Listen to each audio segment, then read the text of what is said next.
আগে ভাগে যে মেয়েটাকে বিয়ে করবেন বলে দিবেন যে আমি কিন্তু তেড়া যুবক, আমি কিন্তু ওই মাহফিলে ওয়াদা করে আসছি, আমি 2 নম্বর কামাই করব না। ডাল ভাত খেয়ে থাকা লাগতে পারে, অনেক সময় ডালও থাকবে না, এমনও হতে পারে লবণ ভাত খেয়ে থাকা লাগতে পারে, মরিচ ভাত খেয়ে থাকা লাগতে পারে।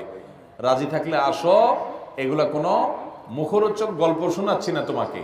আমি কিন্তু 2 নম্বর কামাই করব না, অতএব কামাই কম হবে, কষ্ট হবে। চাইলে আসো, আর না হলে এখনো রাস্তা মাপতে পারো।